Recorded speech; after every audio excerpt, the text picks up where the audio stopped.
Off to do a trap out, and we'll be using 2 vacuums. So I thought I'd show you how I've made these 2 bee vacuums.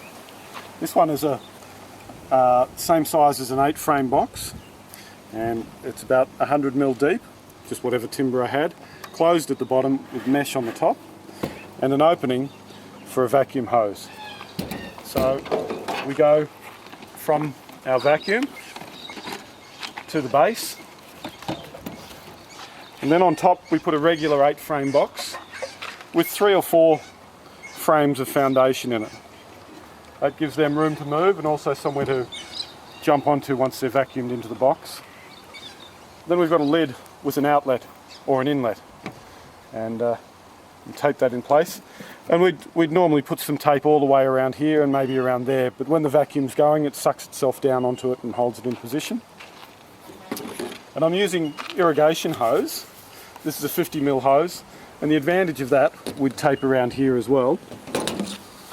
The advantage of that is that it allows you to use a whole lot of length. This has been cut off a 20-metre roll, but if I was up a couple of stories, I might be able to leave this on the ground and take the hose up and use it up there. So the vacuum gets turned on, bees come in here, stuck in the box, and attach themselves to the frames. Very few of them get hurt. You end up with a very high retrieval rate at the end, and often you can get the queen at the same time. This is our second vacuum. This is an Azito home brand unit from Bunnings. Just happened to be the right size.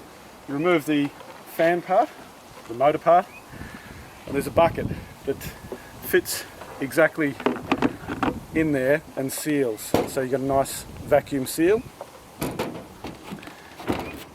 And this piece we've made up could have been made out of timber. It's rough and ready. The perspex I found hard to cut, so it's pretty agricultural, but it does the job.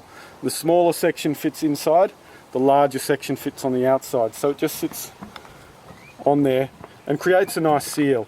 If you wanted to, you could tape this down, but the vacuum actually holds it really well. So then this one with the hole in the bottom goes on top, and as soon as you turn it on, it's all sucked together. So your bees come in here and are stuck in this box here. So at the end of your job, you take the lid off, and especially if you've got the tape here, tape off the end here, or take this out and tape it off, and then take home a bucket of bees.